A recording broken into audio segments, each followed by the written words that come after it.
Kajian Kitab.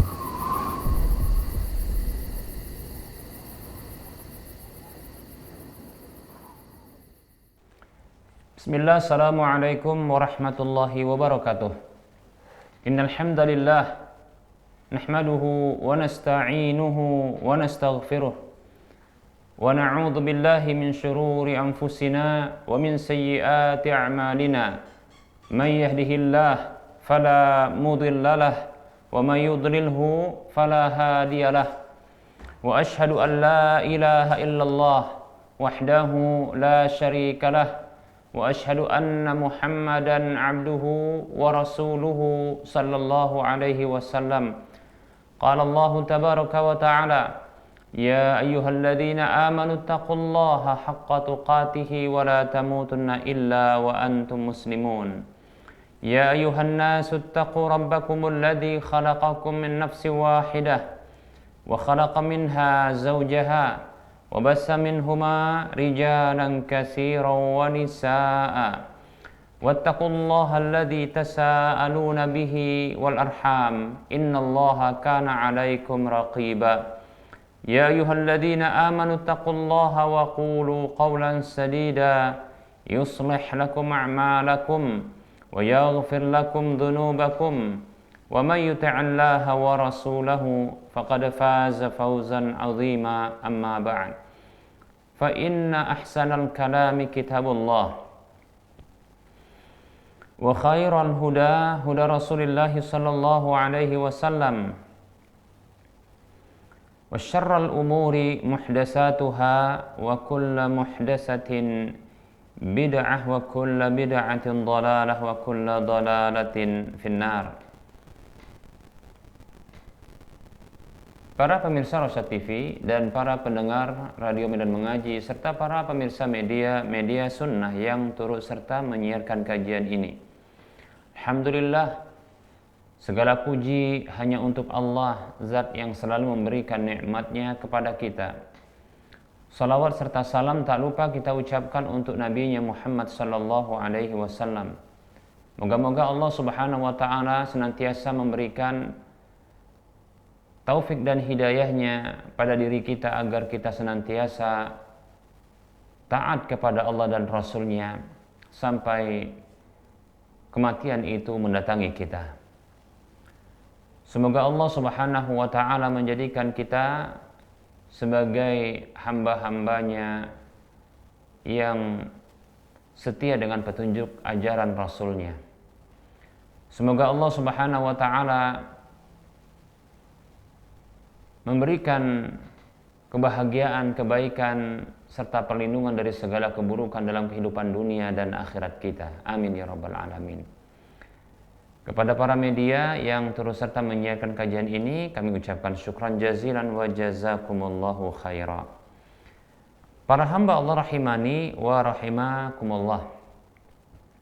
Kita lanjutkan pembahasan kitab Minhajul Muslim di bab yang keempat tentang ibadah, di fasal yang keempat tentang ibadah mandi. Baik para hamba Allah rahimani wa rahimakumullah, kita akan lanjutkan pembahasan berikutnya tentang hal-hal yang mewajibkan mandi. Pada pertemuan yang lalu sudah kita sebutkan penyebab wajibnya mandi yang pertama adalah kondisi junub, dan itu sebabnya disebutkan di sini ada dua.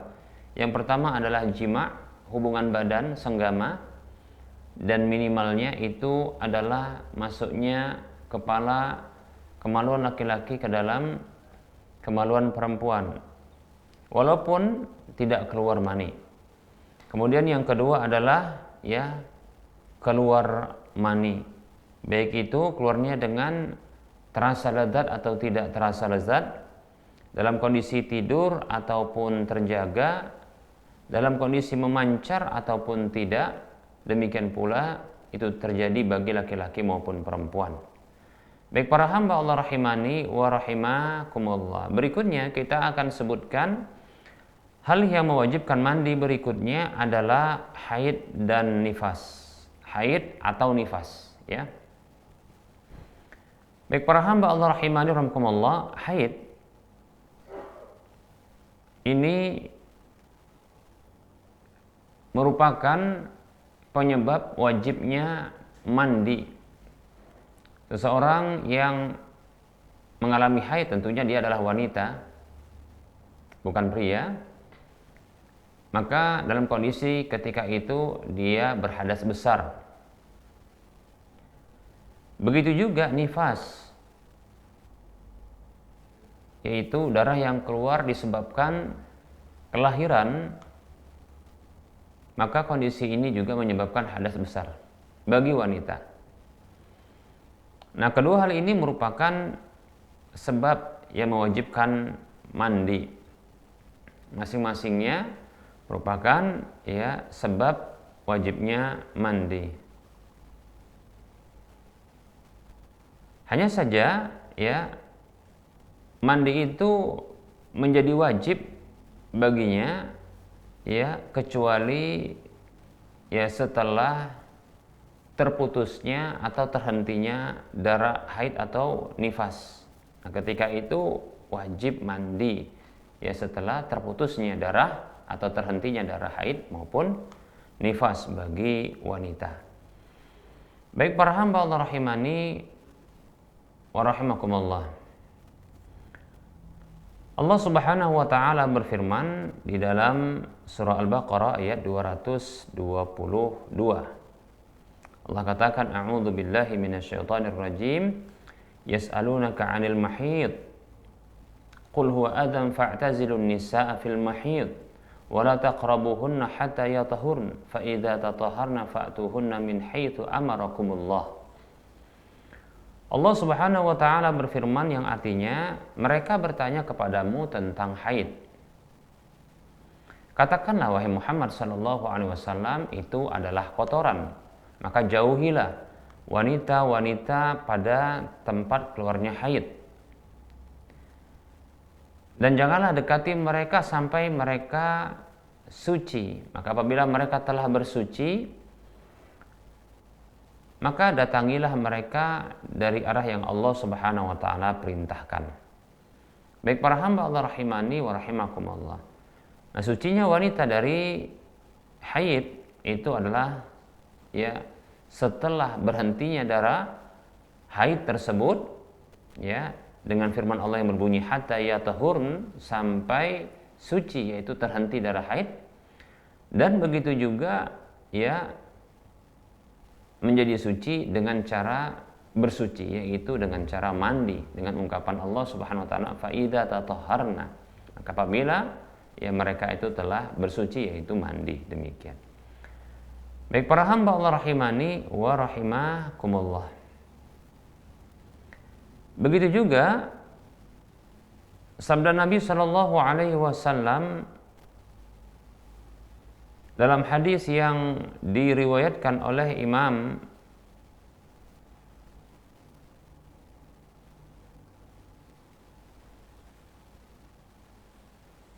Muslim,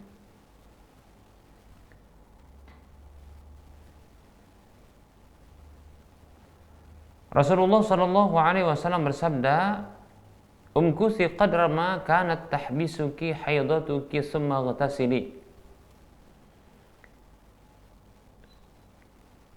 Tahanlah olehmu seukuran waktu yang haidmu menahanmu. Kemudian mandilah. Baik, nah di sini menunjukkan ya tentang wajibnya mandi setelah berlalunya masa haid. Karena Rasulullah memerintahkan ya kepada wanita yang mengalami ya istihadah, yaitu keluarnya darah karena penyakit, yang diperintahkan untuk menahan sholat, meninggalkan sholat, meninggalkan puasa, dan tidak boleh untuk berhubungan badan dengan suaminya seukuran ya waktu haid. Kemudian apabila telah berlalu waktu haid tersebut, diperintahkan oleh Nabi untuk mandi. Ini menunjukkan ya wajib mandi setelah berlalunya masa haid, demikian ya. Karena perintah hukum asalnya adalah wajib. Al aslu fil amri lil wujub, hukum asal perintah adalah wajib. Hadis ini ya hadis yang diriwayatkan oleh Imam Muslim. Dalam hadis yang lain dari Ibunda Aisyah radhiyallahu anha mengkabarkan tentang sabda Nabi Shallallahu alaihi wasallam yang beliau bersabda kepada Fatimah bintu Abi Hubaysh radhiyallahu anha, "Idza aqbalatil haidatu fada'is salata wa idza adbarat faghtasili wa shalli." Rasulullah Shallallahu alaihi wasallam bersabda, apabila datang masa haid maka tinggalkanlah salat. Namun apabila telah berlalu masa haid, ya, maka mandilah dan salatlah. Nah, di sini Rasulullah Shallallahu alaihi wasallam memerintahkan kepada Fatimah bintu Abi Hubaysh radhiyallahu anha untuk mandi, kemudian perintah setelah itu untuk sholat setelah berlalunya haid tersebut, demikian, ya.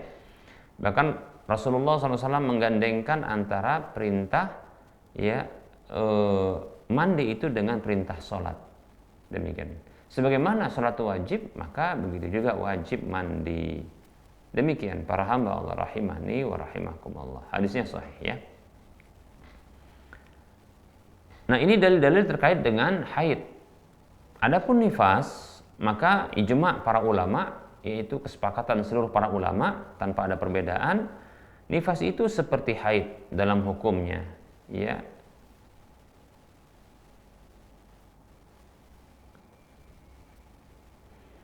Demikian pula dikarenakan Nabi Shallallahu alaihi wasallam pernah mengungkapkan nifas itu dengan kata haid, begitu juga haid dengan kata nifas. Nah, seperti itu, ya. Baik, nanti barangkali akan kita bahas tentang pembahasan haid dan nifas di tempatnya insyaallah taala. Baik para hamba Allah rahimani wa rahimakumullah. Nah, ini adalah hal yang mewajibkan mandi, ya. Tapi ini khusus bagi para wanita, yaitu ya haid dan nifas, atau lebih tepatnya ya kondisi selesainya masa haid dengan terhentinya darah haid, begitu juga nifas, ya, demikian. Baik para hamba Allah rahimani wa rahimakumullah.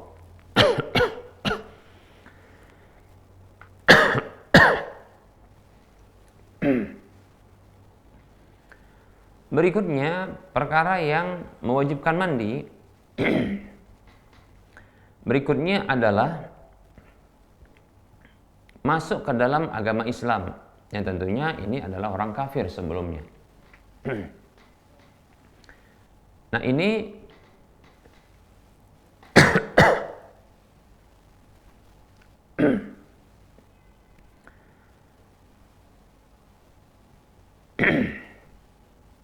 nah, ini berlaku,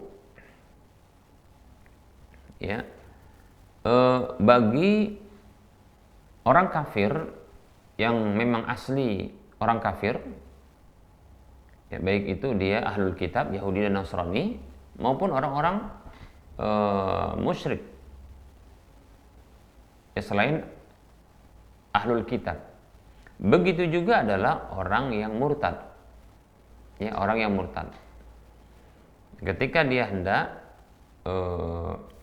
masuk kembali ke dalam Islam maka disyariatkan untuk mandi, ya. Nah, hanya saja para hamba Allah rahimani wa rahimakumullah, para ulama mereka berbeda pendapat tentang hukum mandi bagi orang kafir apabila dia masuk Islam.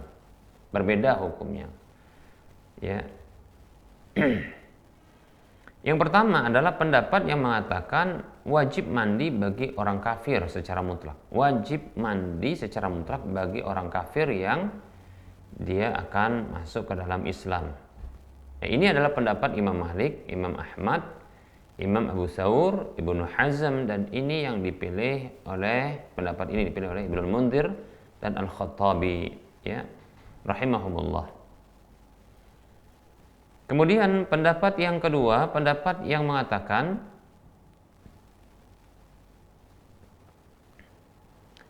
dianjurkan mandi bagi orang kafir ketika dia masuk Islam, kecuali apabila dia dalam kondisi junub sebelum Islamnya, maka wajib mandi ketika itu. Ini adalah pendapat Imam Asy-Syafi'i dan satu pendapat ya menurut ulama-ulama mazhab Hanafi. Kemudian pendapat yang ketiga, pendapat yang mengatakan tidak wajib mandi bagi orang kafir sama sekali, ya kalau dia masuk ke dalam Islam. Nah, ini adalah pendapatnya Imam Abu Hanifah.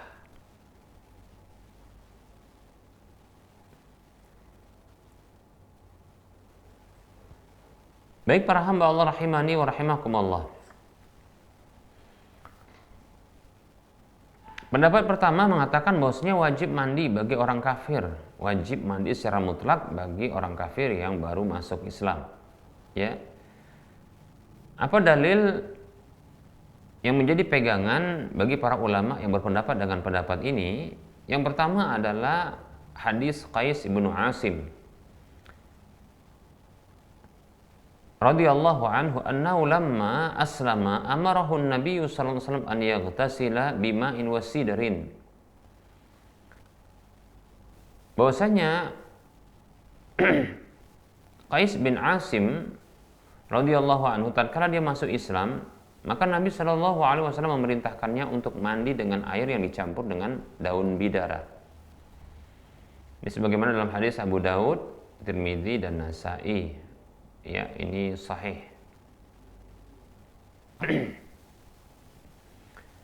Nah, bagi pendapat ini, perintah Nabi itu hukum asalnya adalah wajib, sehingga ini wajib untuk mandi. Ya, al-aslu fil amri lil wujub, hukum asal perintah adalah wajib, demikian. Ya. Baik para hamba Allah rahimani wa rahimakumullah. Dalil yang kedua adalah hadis Abu Hurairah radhiyallahu anhu tentang keislaman, masuk Islamnya Sumamah ibnu Asal radhiyallahu anhu. Rasulullah sallallahu alaihi wasallam bersabda kepada para sahabat, "Idhabu bihi ila hayyati bani fulan, famuruhu an yaghtasila." Hadis ini hadis yang dikeluarkan oleh Imam Ahmad dalam musnadnya Ibnu Khuzaimah, ya. Demikian pula Ibnu Khuzaimah. Hadisnya sahih, ya. Baik, Rasulullah bersabda sallallahu alaihi wasallam kepada para sahabat, "Pergilah kalian bersamanya menuju kebun dari Bani Fulan. Di sana ada sumur, ya. Lalu perintahkanlah dia untuk mandi," demikian, ya. Nah, ini dalil yang menunjukkan ada perintah Nabi Shallallahu Alaihi Wasallam untuk mandi bagi orang yang masuk Islam, demikian. Dan hukum asal perintah adalah wajib. Kemudian dalil yang ketiga adalah itu kisah masuk Islamnya Usaid bin Hudhair radhiyallahu anhu.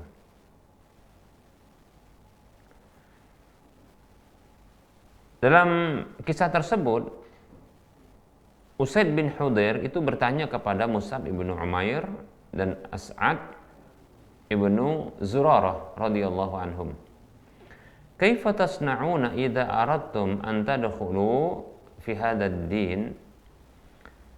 Bagaimana apa yang kalian lakukan tatkala kalian ingin masuk ke dalam agama ini? Faqala, maka keduanya mengatakan, "Taghtasil fatatuhuru wa tutahhiru saubaika summa tashhadu syahadatal haqqi summa tusalli." Hadis ini hadis yang dikeluarkan oleh Imam At-Tabari, ya, begitu juga dalam riwayat Ibnu Hisham, ya, dalam sirah dengan sanad yang sahih.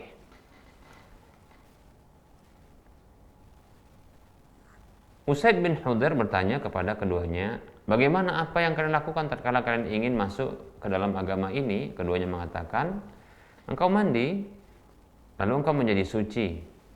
Ya, engkau mandi, ya, lalu engkau menjadi suci.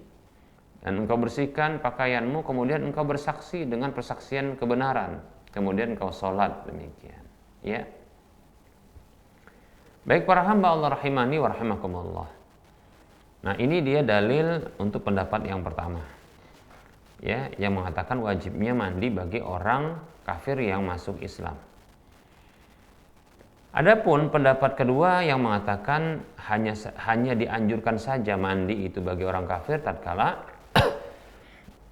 masuk Islam.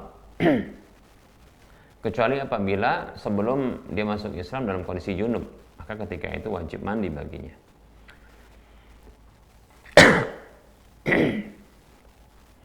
Begitu juga pendapat yang ketiga mengatakan tidak wajib mandi. Apa dalil ya bagi para ulama yang berpendapat dengan pendapat seperti ini?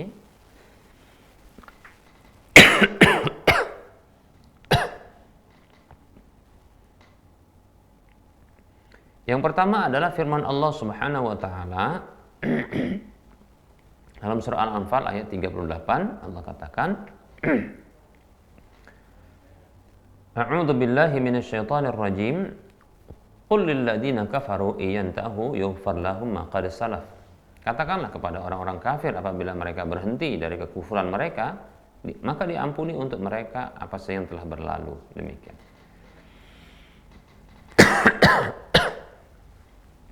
Nah, di sini tidak ada perintah untuk mandi.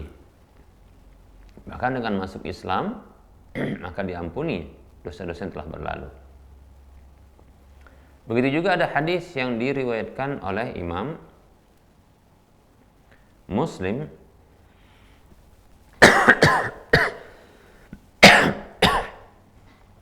dari hadis Amr ibn al-As radhiyallahu an, Rasulullah bersabda sallallahu alaihi wasallam, al-Islamu yahdimu ma qablahu. Islam itu meruntuhkan apa saja dosa-dosa yang telah berlalu. Nah, di sini juga tidak disebutkan tentang kewajiban mandi. Baik para hamba Allah rahimani wa rahimakumullah.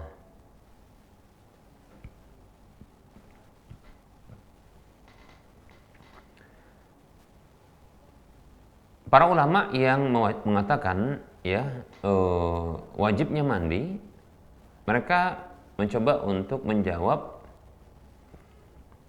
pendalilan dari para ulama yang mengatakan tidak ada wajib mandi, ya, berdasarkan dalil surah Al-Anfal ayat 38 dan hadis riwayat Muslim ini yang Islam menghancurkan atau meruntuhkan dosa-dosa yang telah berlalu. Mereka mengatakan maksud dari yang diampuni apa yang telah berlalu itu adalah dosa-dosanya. Demikian. Nah, para ulama mereka sepakat bahwasanya orang yang masuk Islam maka dosa-dosa yang telah berlalu, ya, itu memang dihapuskan. Namun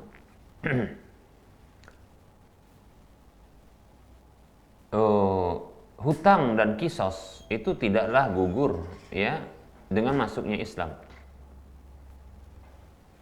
Baik para hamba Allah rahimani wa rahimakumullah.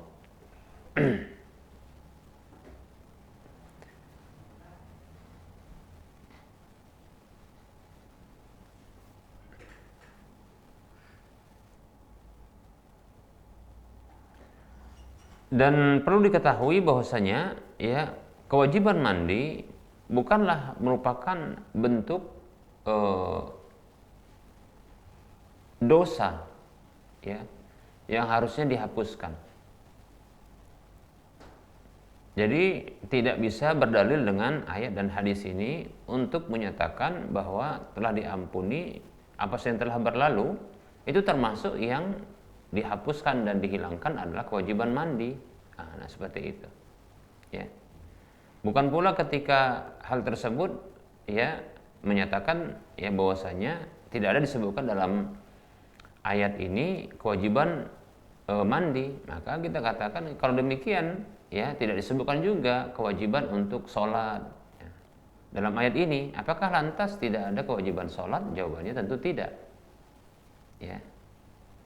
Ada kewajiban sholat. Nah, jika demikian, ketika tidak disebutkan kewajiban mandi ya, dalam ayat ini atau hadis ini, bukan lantas tidak ada kewajiban mandi, karena ada dalil yang menunjukkan tentang hal tersebut. Begitu juga sholat. Sholat kan demikian, nggak disebutkan dalam ayat dan hadis ini tentang kewajiban sholat. Bukan lantas tidak ada kewajiban sholat setelah masuk Islam. Nah, seperti itu. Baik ya.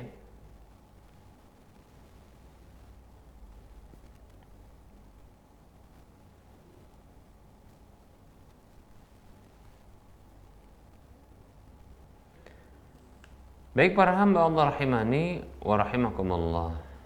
Ya. Nah, kemudian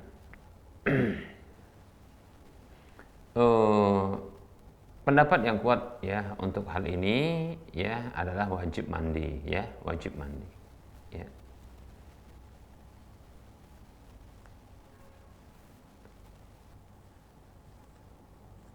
Kewajiban mandi telah tegas dalam dalil-dalil yang sudah kita sebutkan ya bagi orang yang baru saja masuk Islam ya, yang baru masuk Islam. Baik para hamba Allah rahimani wa rahimakumullah, berikutnya yang hal yang mewajibkan mandi adalah kematian. Ya, jadi maksudnya adalah orang yang mati, ya, orang yang mendapatkan kematian, orang yang didapatkan pada dirinya ada kematian, maka jika dia seorang muslim maka itu mewajibkan, mewajibkan untuk mandi.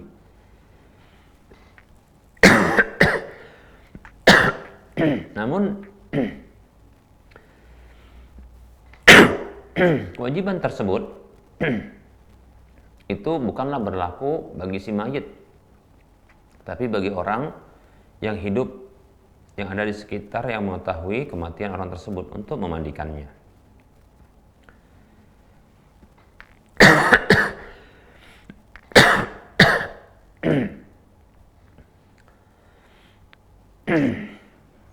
Dan insya Allah ta'ala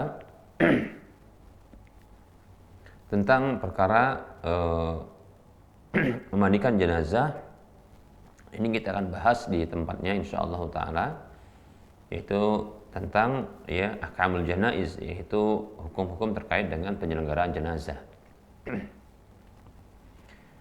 Nah, apabila seorang muslim itu meninggal dunia maka wajib untuk memandikan ya,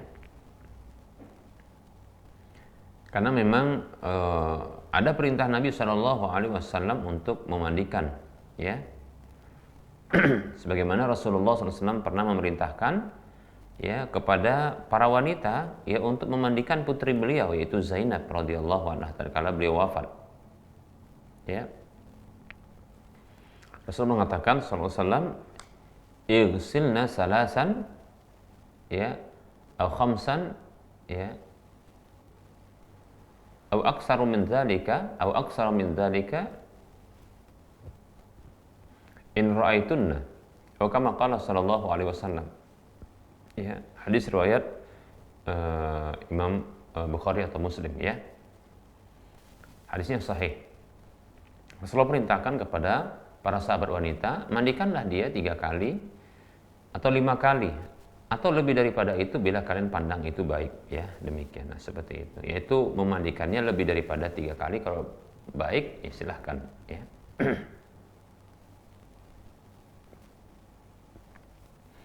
Baik para hamba Allah rahimani rahimakumullah, ini menunjukkan wajibnya memandikan jenazah, dan sebabnya adalah karena kematian, ya, sebabnya karena kematian. Baik ya para hamba Allah rahimani wa rahimakumullah. Namun hukum wajib di sini adalah, ya, fardu kifayah. Ya, hukumnya adalah fardu kifayah. Tidak setiap orang yang mewajibkan, tapi hanya sebahagian saja yang melakukannya, dan ini akan menggugurkan dari yang lainnya. Demikian, ya. Baik para hamba Allah rahimani wa rahimakumullah, berikutnya yang terakhir, ya. Yang ini diperdebatkan oleh para ulama, ya, sebagaimana masuk ke dalam Islam bagi orang kafir. Ini juga diperdebatkan oleh para ulama tentang hukum wajib, ya, mandi. Nah, berikut ini juga demikian, yaitu salat Jumat. ya salat Jumat, ya apakah ini merupakan sebab wajibnya mandi bagi orang yang wajib Jumat? Baik para hamba Allah rahimani wa rahimakumullah. Nah, di sini para ulama berbeda pendapat. Ya, ada yang mengatakan bahwasanya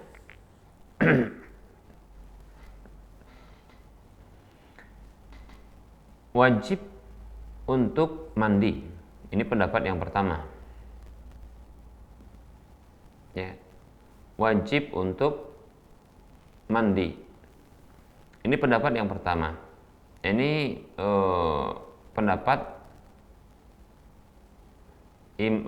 Abu Hurairah, Ammar bin Yasir, Abu Sa'id Al-Khudri radhiyallahu anhum, demikian pula Hasan Al-Basri. Dan begitu juga ada riwayat dari Imam Malik, Imam Ahmad, dan ini pendapat Ibnu Hazm, ya, rahimahumullah. Nah, ini bahwasanya salat Jumat itu merupakan sebab wajibnya mandi. Ya, yaitu mandi Jumat di hari Jumat bagi orang yang wajib Jumat, maka itu adalah wajib, ya, demikian, ya.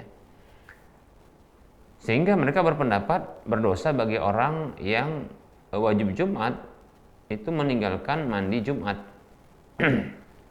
Berdosa, demikian. Baik para hamba Allah rahimani rahimakumullah. Pendapat ini mendasarkan pendapatnya kepada beberapa dalil. Pertama adalah hadis Abu Sa'id radhiyallahu anhu, bahwasanya Nabi sallallahu alaihi wasallam bersabda, "Ghuslu yaumil jumu'ati wajibun ala kulli muhtarimin." Mandi hari-hari Jumat adalah wajib bagi setiap orang yang baligh. Ya, ini hadisnya riwayat Bukhari Muslim. Kemudian hadis yang berikutnya adalah hadis Abdullah bin Umar radhiyallahu anhuma yang mengatakan bahwa Nabi sallallahu alaihi wasallam bersabda, "Man jaa'a minkum ilal jum'ati falyaghtasil." Hadisnya diriwayatkan oleh Imam Bukhari Muslim. Ya, siapa saja yang datang di antara kalian menuju sholat Jumat, maka hendaklah dia mandi. Ya. Nah, ini ada perintah untuk mandi. Hukum asal perintah adalah wajib. Ini juga dalil yang menunjukkan wajibnya mandi Jumat di hari Jumat bagi orang yang wajib Jumat. Nah, ini bagi pendapat pertama begini dalilnya, ya.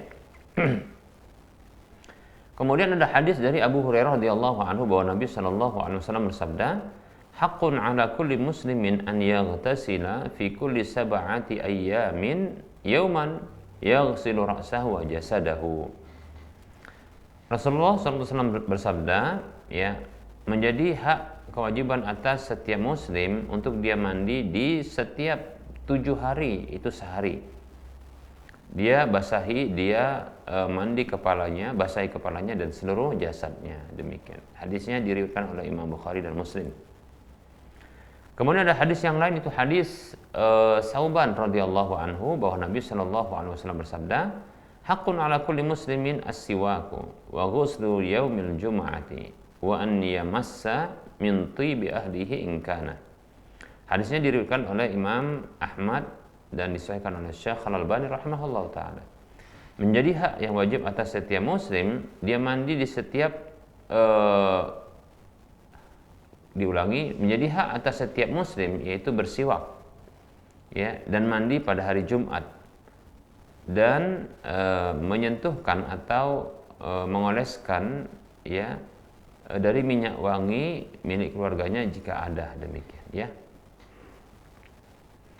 Baik, dalil berikutnya adalah hadis Hafsah radhiyallahu anha bahwasanya Nabi sallallahu alaihi wasallam bersabda, "Ala kulli muhtalimin rawahul jumu'ati wa 'ala man raha al-jumu'ata an yaghtasila." Wajib bagi orang yang telah baligh untuk dia berangkat menuju Jumat, dan wajib bagi orang yang berangkat untuk Jumat dia mandi, demikian, ya. Hadisnya diriwayatkan oleh Imam Abu Dawud, Nasa'i dan Imam Ahmad. Baik para hamba Allah rahimani wa rahimakumullah. Begitu juga ada riwayat dari Abdullah bin Umar bahwasanya ia mengatakan, "Umirna bil iktisari yaumal jumu'ati wa alla natawadda'a min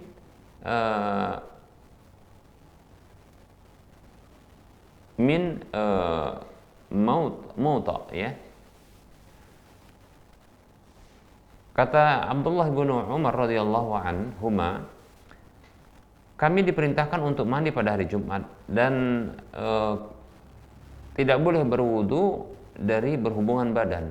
Ya, maksudnya adalah jangan mencukupkan hanya dengan wudu saja ketika baru berhubungan badan. Ya, artinya wajib mandi. Nah, seperti itu. Baik para hamba Allah rahimani wa rahimakumullah. Kemudian ada pendapat yang kedua, yaitu pendapat jumhur ulama, ya, dan ini adalah pendapatnya Abdullah bin Mas'ud, Abdullah bin Abbas dari kalangan sahabat radhiyallahu anhum ajma'in. Ya, bahwasanya mandi Jumat itu sunat saja, tidak wajib, demikian. Dalilnya adalah hadis Samurah bin Jundub. Ya, disebutkan hadisnya. Ya, Rasulullah bersabda sallallahu alaihi wasallam, "Man tawaddaa yaumal jum'ati fabiha wa ni'mah. Wa man igtasala fal ghusl afdal." Disebutkan di sini, ini hadisnya diriwayatkan oleh Imam Abu Daud, Nasai, Tirmidzi. Hanya saja sebagian ulama menghukumi hadis ini bermasalah, yaitu dhaif, ya. Artinya siapa saja yang berwudu pada hari Jumat maka itu cukup, ya, dan siapa yang mandi maka mandi itu adalah afdal, demikian, ya. Kemudian ada hadis yang lain juga, hadis dari Abu Hurairah radhiyallahu anhu secara marfu, ya, ini diriwayatkan oleh Imam Muslim dan Tirmidzi serta yang lainnya dengan sanad yang sahih tentunya. Dari Abu Hurairah radhiyallahu anhu, Rasulullah bersabda sallallahu alaihi wasallam, "Man tawaddaa fa ahsana al-wudu'a tsumma atal jum'ata fastama'a wa ansata ghufira lahu ma bainahu wa bainal jum'ati wa ziyadatu salasati ayyamin." Siapa saja yang berwudu lalu dia memperbagus wudunya, kemudian dia datang menuju Jumat, lalu dia mendengar dan dia diam, maka diampuni baginya apa saja yang telah berlalu antara dirinya dan dengan Jumat berikutnya, dan tambahan 3 hari setelah itu, demikian. Masya Allah, jadi 10 hari, ya, diampuni dosa-dosanya. Nah, hadis ini hadis yang tadi sahih disebutkan, ya. Baik para hamba Allah rahimani wa rahimakumullah, ya. Nah, yang jelas para ulama berbeda pendapat, ya. Untuk para ulama yang mereka mewajibkan mandi pada hari Jumat, ya, mereka menjawab pendalilan dari pendapat ini, para ulama ini yang berpendapat tidak wajib mandi berdasarkan hadis yang disebutkan barusan, ya. Maka mereka mengatakan bahwasanya, ya, tidak ada dalam hadis tersebut, ya, penafian atau peniadaan mandi, walaupun tidak disebutkan, ya, mandi bukan berarti tidak ada pensyariatan mandi, demikian, ya. Ketika tidak disebutkan bukan berarti ketiadaan, ya, seperti itu. Nah, itu mungkin bisa juga dijadikan pendalilan, ya, bahwasanya ketika tidak disebutkan bukanlah menunjukkan ketiadaan, ya. Ketika tidak disebutkan bukan berarti menunjukkan ketiadaan. Nah, seperti itu, ya. Jadi contoh tidak diketahui hal tersebut. Nah, ini bukan berarti tidak ada. Nah, bisa jadi dengan adanya perintah itu sudah cukup, ya, demikian. Bahkan ada kalimat wajib, kalimatnya seperti itu. Wallahu taala alam. Yang jelas kalau ada perbedaan pendapat di kalangan para ulama tentang sebuah hal, apakah ini wajib ataukah sunat, maka kerjakan saja, ya. Jadi tindakan hati-hati itu adalah fi'lu ma ukhtulifa fi wujubihi, yaitu melakukan apa saja yang diperdebatkan oleh para ulama tentang kewajibannya. Ini wajib ataukah sunat, maka kerjakan saja. Nah, begitu, ya. Kan segar juga mandi hari Jumat, ya. Baik, barangkali ada yang mempermasalahkan atau bertanya, itu gimana? Apakah mandi Jumatnya itu harus mendekati Jumat? Tidak juga. Bagi kaum muslimin yang punya aktivitas di hari Jumat seperti bekerja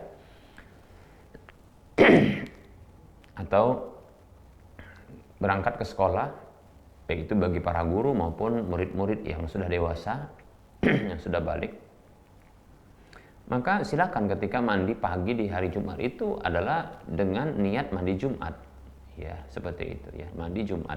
Jadi niatkan saja walaupun nanti tidak perlu mandi lagi ya ketika di hari Jumatnya. Nah seperti itu ya. Nah itu cara yang mudah ya. Jadi kebiasaan mandi di waktu pagi, khusus di hari Jumat itu diniatkan untuk mandi Jumat. Nah seperti itu ya. Tentunya dengan tata cara yang insya Allah Ta'ala kita akan bahas pada waktu mendatang ya. Nah seperti itu. Baik, kita cukupkan terlebih dahulu untuk penyampaian materi terkait dengan mujibatul ghusli, yaitu hal-hal yang mewajibkan mandi. Sudah insya Allah selesai tentang hal tersebut, insya Allah Ta'ala pada waktu mendatang ya, kita akan masuki pembahasan yang lain ya, terkait dengan mandi-mandi yang dianjurkan ya. Nah seperti itu, mandi-mandi yang dianjurkan, maksudnya apa saja yang dianjurkan untuk mandi, atau apa saja yang dianjurkan mandi ya ketika hendak melakukannya. Nah demikian, nah seperti itu. Ini akan kita bahas insyaallah taala pada pertemuan yang akan datang ya. Wallahu taala alam. Kita lanjutkan pada sesi berikutnya, yaitu sesi soal jawab bagi para pemirsa dan para pendengar sekalian yang ingin berinteraktif ya. Maka silahkan mengajukan pertanyaannya langsung juga boleh ya. Ya, di layar kaca Anda itu ada ada nomor kontak yang bisa dihubungi, maka silahkan ya untuk bertanya. Jika ingin bertanya ya tidak langsung, silahkan bisa juga dengan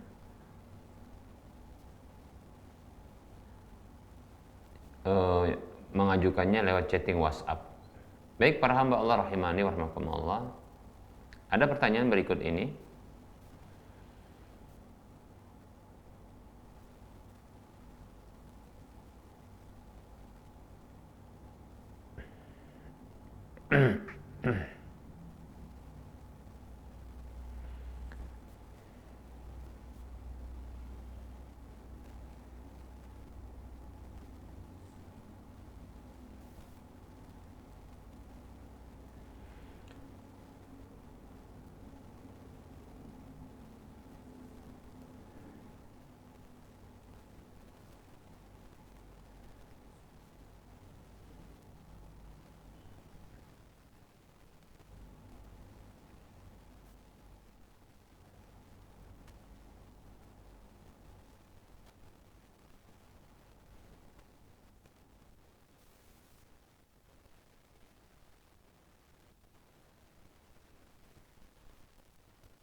Ada pertanyaan bunyinya seperti ini. Bismillah Ustaz, izin bertanya, apakah hukumnya memakai peci atau robek ketika sholat? Dan bagaimana pula hukumnya jika seseorang tersebut enggan memakainya ketika sholat, namun tetap memakai pakaian terbaik ketika sholat? Ya, jazakallahu khairan.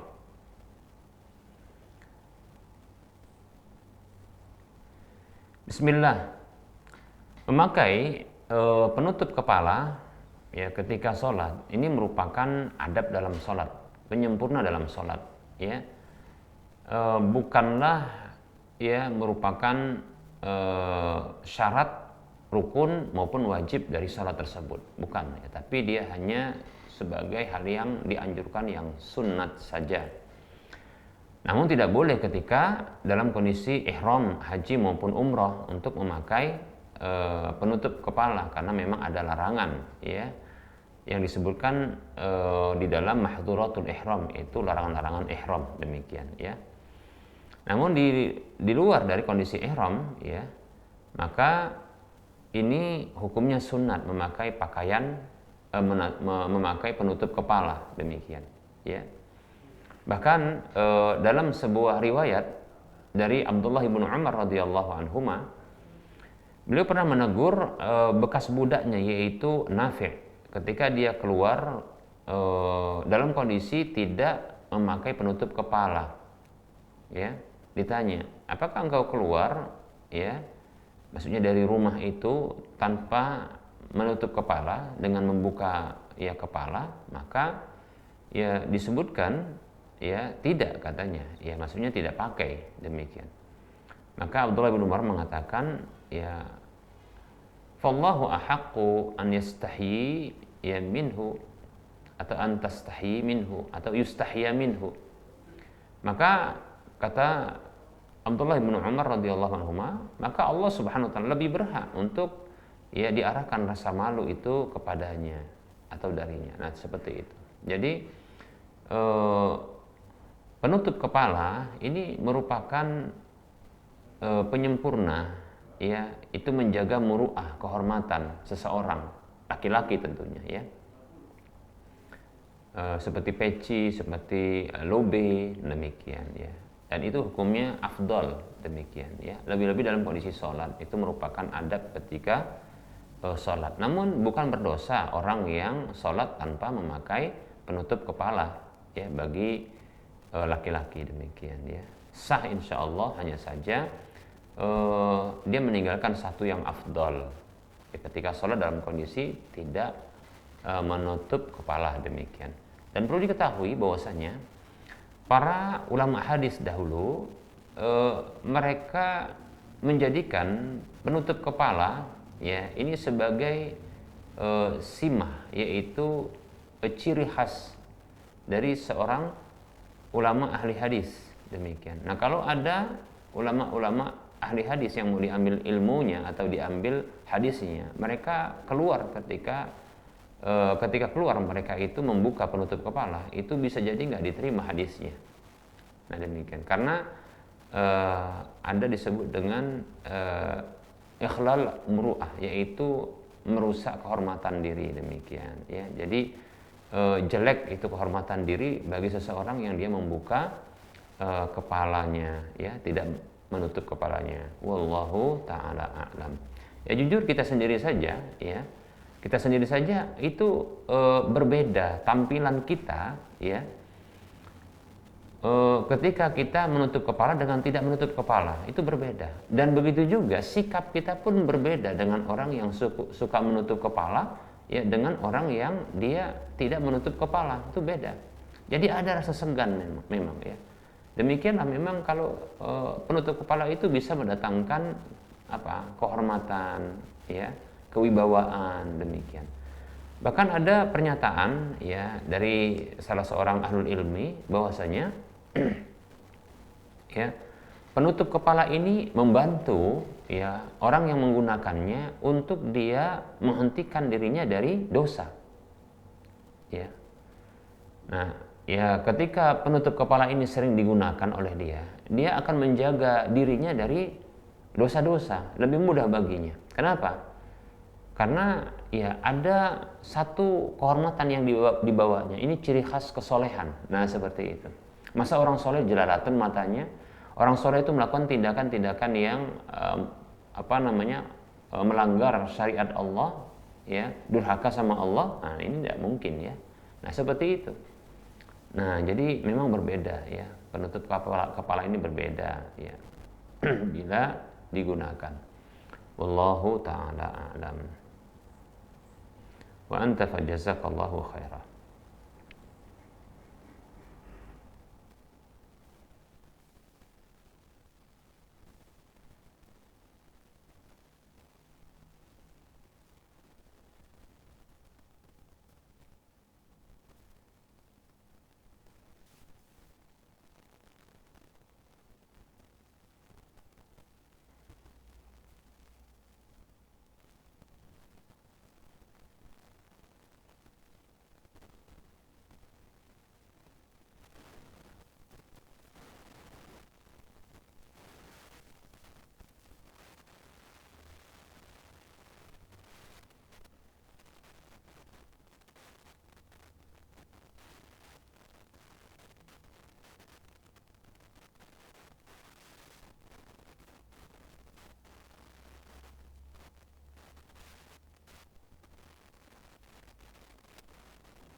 Ada pertanyaan, Bismillah, Assalamualaikum Ustadz. Saya mau bertanya, beberapa waktu yang lama,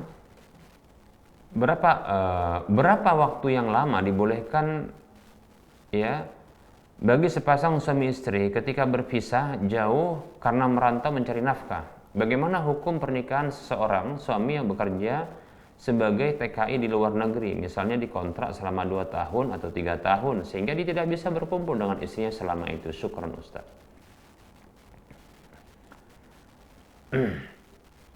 Bismillah, waalaikumsalam warahmatullahi wabarakatuh.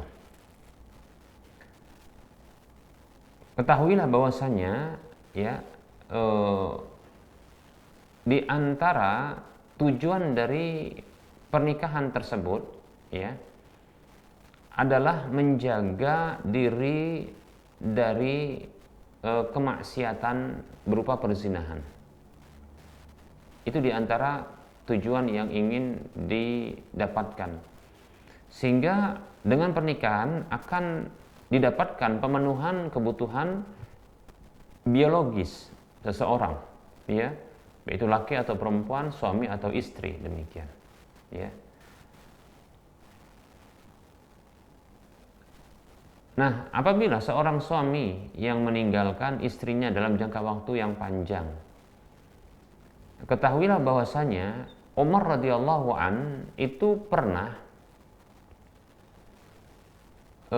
memberlakukan di masa kekhilafan beliau ya kebijakan untuk menggulirkan para pasukan-pasukan perang, penjaga-penjaga, pasukan penjaga perbatasan ya yang dikirim ya keluar wilayah itu dengan rotasi per 4 bulan sekali kalau tidak salah, bukan 6 bulan ya, 4 bulan kalau tidak salah ya, 4 bulan. Apa sebabnya? Ya, sebabnya adalah ketika Umar bin Khattab radhiyallahu an, beliau ini melakukan ronda, yaitu biasa belusukan kalau bahasa kita sekarang ini ya. Itu beliau berkeliling ya ke sudut-sudut kota ya untuk melihat warga dan masyarakatnya, rakyatnya. Ternyata ketika dia melewati satu rumah, beliau radhiyallahu anhu mendengarkan sebuah ungkapan dari seorang wanita. Yang ungkapannya tersebut membuat Umar bin Khattab radhiyallahu anhu itu tersadar. Ungkapannya seperti ini kurang lebih, dan itu agak panjang. Apa katanya wanita itu yang maknanya seperti ini? Andaikan bukan karena ya takut kepada Allah dan malu kepada Allah, tentunya tubuh ini akan disentuh oleh laki-laki yang lain. Nah, seperti itu.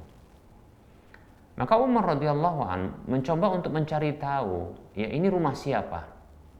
Ternyata didapatkan ya bahwasanya kabar rumah itu adalah rumah dari seorang laki-laki yang dia keluar sebagai pasukan, bagian dari pasukan ya untuk menjaga perbatasan atau perang ya, yang itu ditinggalkan istrinya. Demikian. Nah, sehingga Umar membuat dia bertanya ya tentang kondisi wanita, kenapa dia sampai mengungkapkan kalimat itu. Dia mencari tahu, ternyata memang wanita dalam kondisi yang begitu panjang dia tidak sanggup untuk tidak disentuh oleh suaminya, demikian ya. Maka Umar radhiyallahu an ya mencoba untuk bertanya, tentunya bukan kepada istrinya, karena istri-istrinya itu mendapatkan kebutuhan yang cukup. Maka ternyata Umar radhiyallahu an ya itu mendapatkan putrinya Hafsah yang ditinggal wafat oleh Rasulullah SAW. Beliau ingin tahu ya berapa lama wanita itu sanggup ya untuk bisa bertahan tidak disentuh oleh suaminya. Ya.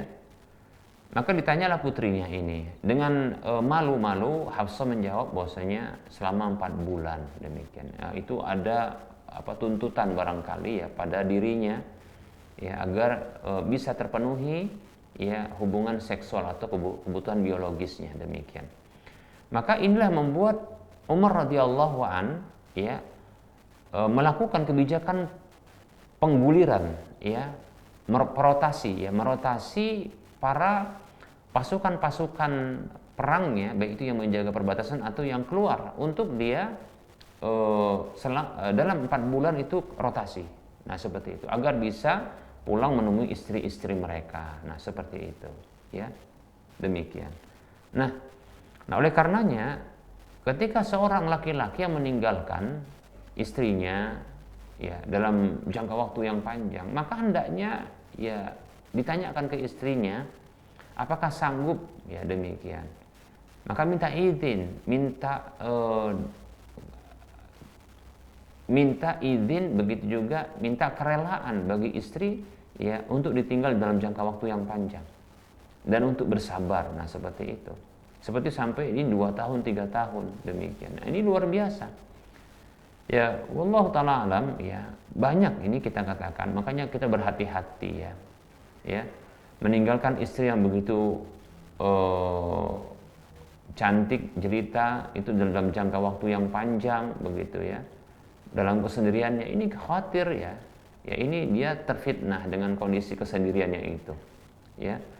Maka cobalah ya para suami ya tidak perlulah untuk mencari ya rezeki itu keluar kota atau keluar negeri, demikian. Kenapa? Rezeki itu pasti akan datang, nggak akan kemana, demikian. Nah bila harus meninggalkan istri, nah ini kan kemudaratan yang bisa muncul, demikian ya. Mungkin ini bisa dipikirkan kembali ya. Jika memungkinkan untuk barangkali bisa berangkat berdua, nah ini lebih bagus barangkali untuk bekerja di luar negeri ya. Seperti contohnya di sebagian negeri kaum muslimin itu memberlakukan ya untuk berangkat suami istri. Seperti contohnya Saudi Arabia, yaitu terkadang menerima ya suami istri sebagai pekerja di sebuah rumah tangga di salah satu rakyatnya, demikian. Seperti itu ya.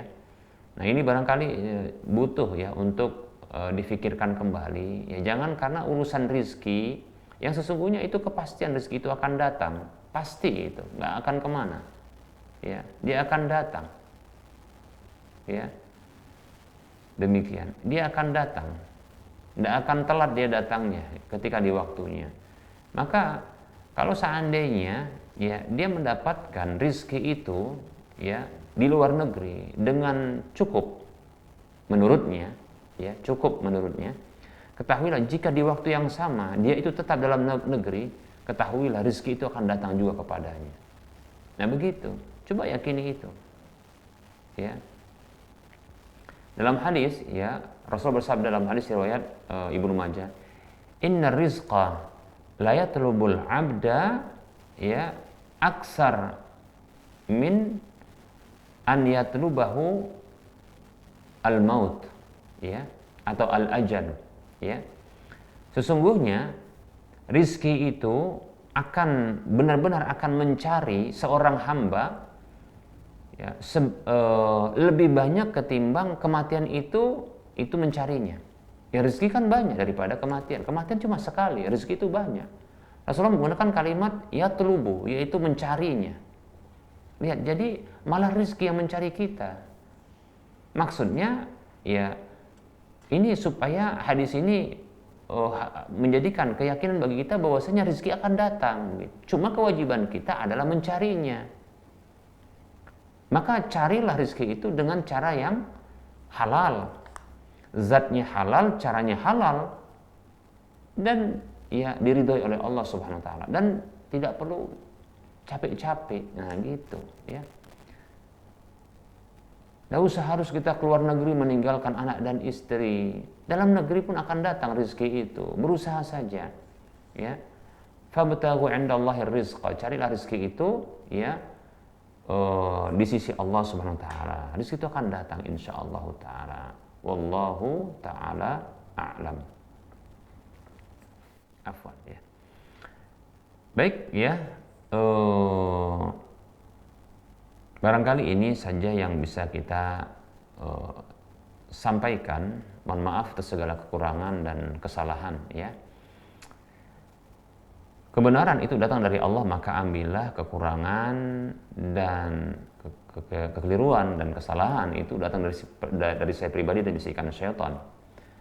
Kepada Allah saya mohon ampun, dan kepada para pemirsa dan para pendengar sekalian saya mohon maaf.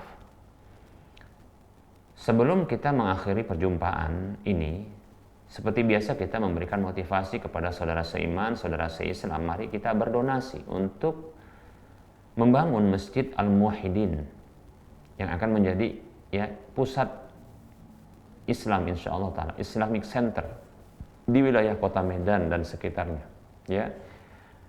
Insyaallah taala. Nilai proyek dari pembangunan masjid ini sekitar 41 miliar. Kita masih punya peluang yang sangat besar dan peluang yang besar, terbuka lebar ya untuk kita memiliki aset akhirat yang minimal pahalanya 700 kali lipatnya, yang ini akan terus mengalir pahala tersebut tatkala ya infak dan sedekah kita itu dimanfaatkan. Ya. Dan orang ya sekecil apapun dia berinfak untuk membangun rumah Allah, masjid Allah, ketahuilah bahwasanya Allah akan membangunkan untuk dia rumah di surga, demikian. Ya. Ayo mari ya, masjid ini akan diselenggarakan insyaallah taala ibadah-ibadah di dalamnya ya. Mulai dari sholat wajib, sholat 5 waktu, sholat Jumat ya. Sholat sunat tentunya juga, apalagi nanti ketika Ramadan ya. Ada juga kegiatan ya kajian-kajian ilmiah yang sifatnya rutin atau berkala, demikian ya. Begitu juga nanti kegiatan-kegiatan sosial yang akan dilakukan insyaallah taala. Mari kita berpartisipasi, mari kita bersumbangsi ya untuk mendirikan atau membangun masjid Allah ini, Masjid Al-Muwahhidin ya. Silakan transfer ke nomor rekening Bank Syariah Indonesia di nomor 71274855555 atas nama Yayasan Lajnah Dakwah Medan, kode bank 451. Anda bisa melihat info lanjutan di layar kaca tentang info ini tentunya ya. Semoga Anda termotivasi dan semoga bermanfaat. Mohon maaf atas segala kekurangan. Kita ketemu lagi di lain kesempatan. Wassallallahu ala Muhammad wa ala alihi wa ashabihi ajma'in. Subhanakallahumma wa bihamdika asyhadu an la ilaha illa anta astaghfiruka wa atubu ilaika walhamdulillahi rabbil alamin. Wassalamualaikum warahmatullahi wabarakatuh.